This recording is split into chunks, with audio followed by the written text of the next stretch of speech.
Bonjour mes délicieux co-créateurs, c'est Lilou. Je suis à Ojai en Californie avec Katie. Bonjour. Bonjour, c'est un plaisir d'être avec toi. Pour moi aussi, parce que dans toutes les interviews que j'ai fait avec Gay Hendricks, il était là. Oh, Katie, elle est vraiment extraordinaire. C'est la célébration de la vie. J'adore sa maison, les couleurs qu'elle y met. Il est complètement amoureux de vous, c'est dingue. Vous avez cette relation extraordinaire. Oui, et cela fait 33 ans maintenant, et ça va de mieux en mieux, ce qui est extraordinaire. Vous êtes dans le domaine du corps et de l'esprit, vous êtes dans les arts créatifs, la transformation. Qu'est-ce qui a amené Gay dans votre vie? Est-ce qu'il s'est pointé un jour? Ou est-ce que vous l'avez manifesté suite à votre exploration de comment cet univers fonctionne? Eh bien, je finissais mon doctorat à l'Institut de psychologie transpersonnelle de Palo Alto et Gay est venu donner une conférence et je savais qu'il fallait que j'y sois. J'étais une thérapeute de la danse en mouvement depuis de nombreuses années. J'étais vraiment intéressée par le langage du corps, par le fait de se connecter au cœur plutôt qu'à la tête, d'apprendre. Et c'était vraiment ma passion. Et je savais que Gay travaillait avec l'énergie, avec le corps, dans une philosophie du bien-être et de la transformation. Donc j'étais très excitée. Et c'est là que nous nous sommes rencontrés. On s'est vus par-dessus une salle bondée et on s'est connecté comme ça. On s'est connecté énergétiquement, on s'est reconnus.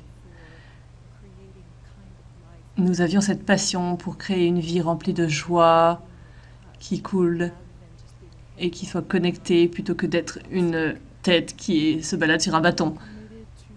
Et avant, est-ce que vous étiez vraiment dédié à créer ce genre de relation ou ça s'est passé? Oh, nous avons complètement créé notre relation. En fait, nous connaissions un couple qui avait une relation extraordinaire et qui ont divorcé. Donc, on n'avait rien vu grandir dans la culture qui ressemblait à la relation que nous désirions. Donc, il fallait la fabriquer. Et c'est ce que nous avons fait pendant les premières années. On s'est vraiment engagé. C'est ça que nous voulons. Et on a commencé à pratiquer, à le créer. Quels sont quelques-uns des moments transformatifs ou des outils que vous avez utilisés pour traverser les moments difficiles? Eh bien, je dirais que le premier, c'est vraiment l'engagement. Comprendre le pouvoir de l'engagement. Que ce n'est pas un code moral ou une obligation ou un devoir. Ce n'est pas une chose. C'est une série d'actions qui vous emmènent dans la direction où vous souhaitez aller. Donc, c'est vraiment rassembler ses forces et y aller. Et se réengager, c'est aussi clé. On s'apercevait que des fois, on dérapait. Et puis voilà, on se blâmait et on se critiquait soi-même. Mais j'ai remarqué que plus rapidement j'arrivais à me réengager, par exemple, les processus que les gens peuvent faire, l'un d'eux, c'était de révéler plutôt que de cacher. Moi, je venais d'une grande lignée de gens qui cachaient. On ne disait pas les choses parce que c'était pas bien, on était poli. Donc, j'avais beaucoup de bagages, de voilà, sourire comme ça, tout va bien, mais sans vraiment être vrai. Donc, j'ai beaucoup travaillé là-dessus, j'étais là, oh, je me suis encore trompée. Et puis, je me ressaisissais et je me réengageais et je révélais quelque chose. Et ça y est, j'étais de nouveau dans la course. Et j'ai vraiment gagné en confiance. Et j'ai réussi à avancer vers ce que je voulais tout en faisant des erreurs. Les erreurs font partie du processus d'apprentissage. Donc, ça, c'était vraiment très puissant. Et je pense qu'un autre qui était puissant, c'était de réaliser que je n'avais aucun contrôle sur ce qui concernait Gay. Je n'avais pas le contrôle sur ses émotions. Bon, il avait beaucoup de groupies qui étaient autour de lui, qu'il trouvait génial. Et puis, qu'est-ce que c'est que cette femme-là qui vient et qui l'emmène? Il y avait beaucoup d'actions dans les ateliers et les séminaires. Et quand j'ai réalisé que ce dont j'ai le contrôle, c'est d'être ouverte à donner et recevoir de l'amour, à me concentrer sur ma créativité. Et je n'avais vraiment aucun contrôle sur lui. Et ça a fait une grande différence. Parce que j'ai pu arrêter de me débattre avec le contrôle de « Oh, j'aime pas comment tu lui as parlé à cette femme ». Et on a vraiment fait des efforts pour éliminer la jalousie. Parce que si je voyais quelque chose qu'une autre femme avait et que je n'avais pas, je me disais « Ah, j'aime bien comment elle bouge, bien comment elle répond aux gens. Comment est-ce que je peux faire ça, moi ?» Et puis j'essayais, j'adoptais ça dans mon corps. Et donc, c'était une autre opportunité d'apprendre. Donc, être vous-même et travailler sur vos parties qui avaient peur, ça a dû changer les choses pour lui aussi. Oui, tout à fait, parce que dans une relation, quand l'un des membres change, toute la relation change. Donc, nous avons appris à utiliser la relation comme un miroir. Au lieu de dire « tu me critiques trop », je me disais « pourquoi est-ce que j'entends ce que tu dis comme des critiques ?» Et donc, c'était vraiment des moments d'ouverture exceptionnels. Par exemple, un jour, je revenais de chez le coiffeur et Gay ne savait pas que j'étais sortie. Il a dit « Oh, tu t'es fait couper les cheveux ». Immédiatement, je me suis dit « Qu'est-ce qui ne va pas ?» Ce que j'ai entendu, c'était une critique. Mais je me suis dit « Mais d'où est-ce que ça vient ?» Et ça m'a donné l'occasion de regarder où est-ce que j'avais appris ça. Et en fait, je venais d'une famille très critique où la seule interaction que je connaissais, et surtout avec mon père, c'était comment est-ce que j'aurais pu faire un peu mieux. Même si j'ai eu un seul 15 sur 20 dans toute ma secondaire, mais qu'est-ce que c'est que ce 15 sur 20 ? Et donc, ça a commencé à être un processus d'apprentissage plutôt que d'être tout le temps parfait et de contrôler tout ce qui se passe. Je pense que c'est une des choses les plus importantes que nous apportons aux gens, c'est de voir la relation comme une occasion de découverte et d'apprendre qu'on peut avoir une relation riche et qui se renouvelle et qui s'améliore de jour en jour. Il n'y a pas de destination, il y a juste cet approfondissement de la connexion. Et ça, c'est vraiment la chose la plus juteuse que je connaisse. Comment est-ce que vous réagissiez quand Gay était vraiment authentique avec vous? Parce que bon, il m'en a parlé dans une interview.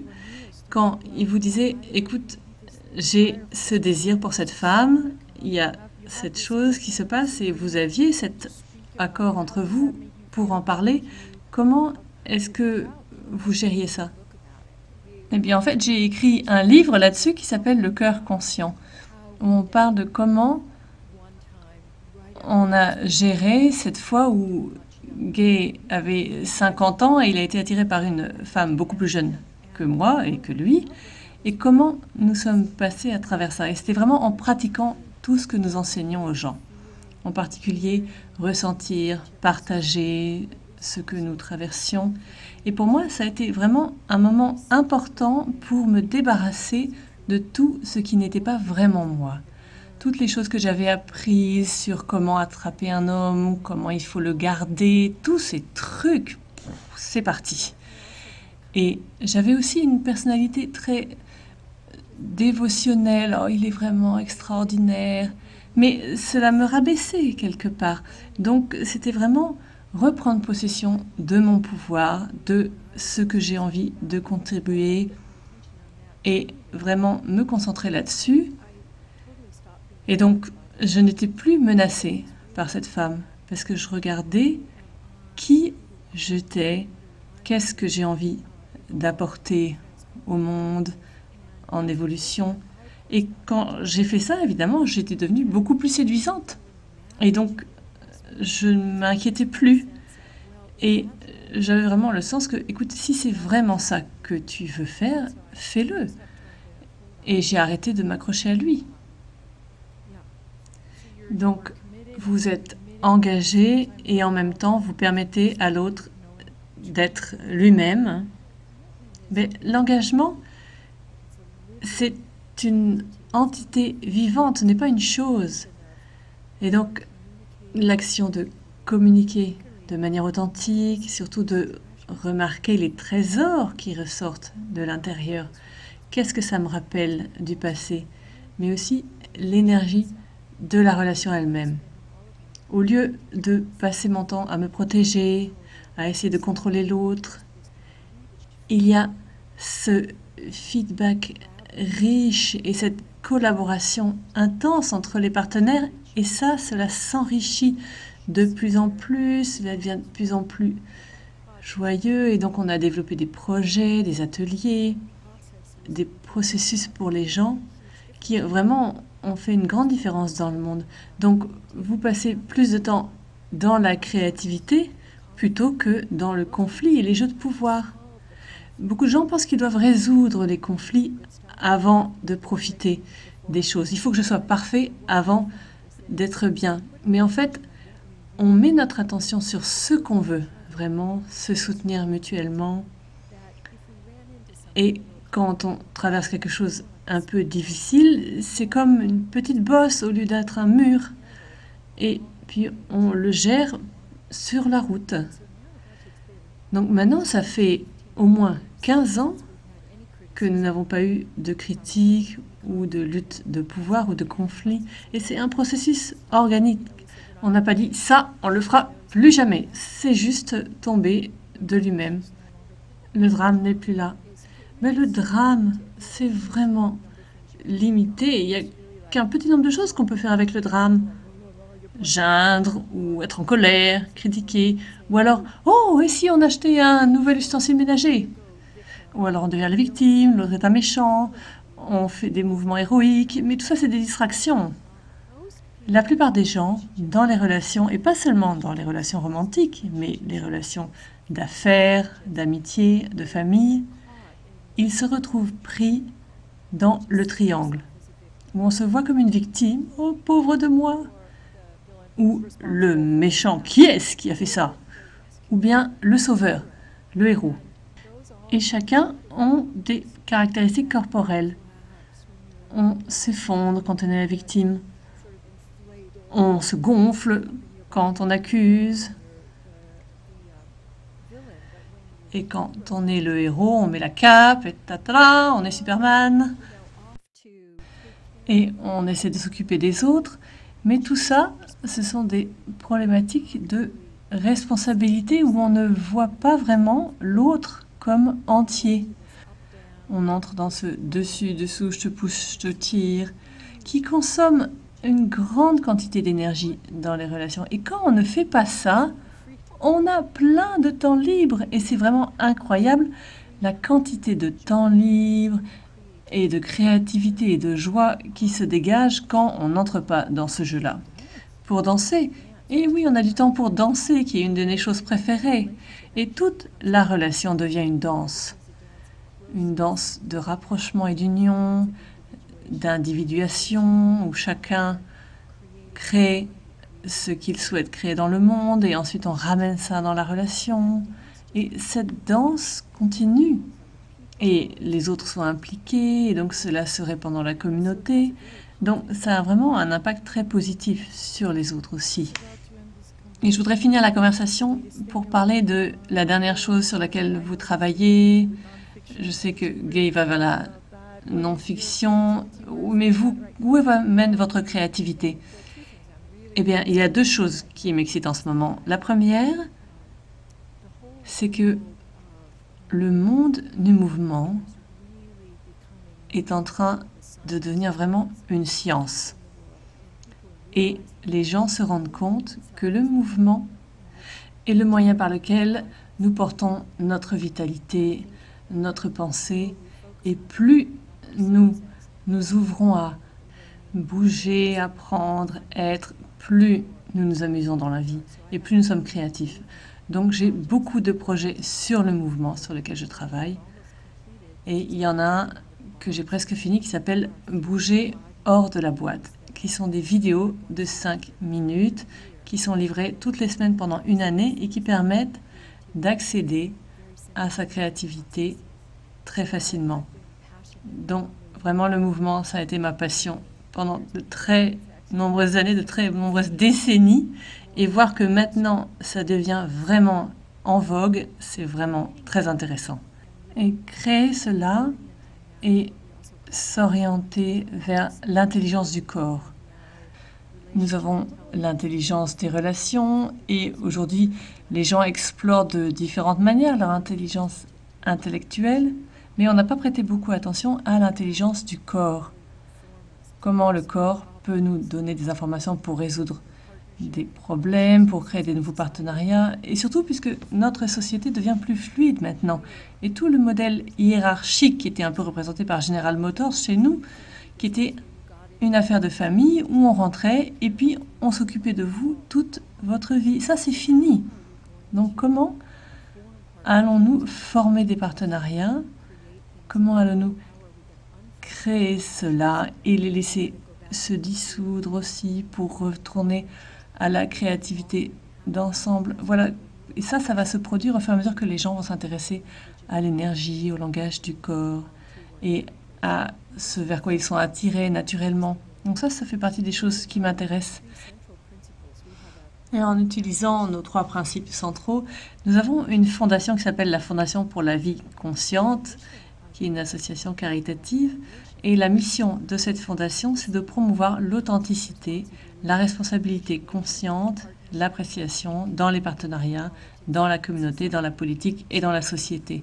Nous faisons des vidéos pour que les gens puissent expérimenter, par exemple, avoir l'expérience de l'appréciation. Quelqu'un nous dit « Oh, je t'apprécie », mais qu'est-ce que ça veut dire? Comment est-ce que je pourrais savoir? Et donc vraiment ressentir, être dans le corps. Nous avons un vrai problème sur la planète qui est dirigé par la peur. Donc un autre outil que j'ai créé, c'est les dissolvants de peur. Donc j'aide les gens à identifier leur signature de peur. Est-ce qu'ils se battent ou est-ce qu'ils se gèlent ou est-ce qu'ils s'enfuient ou est-ce qu'ils s'évanouissent?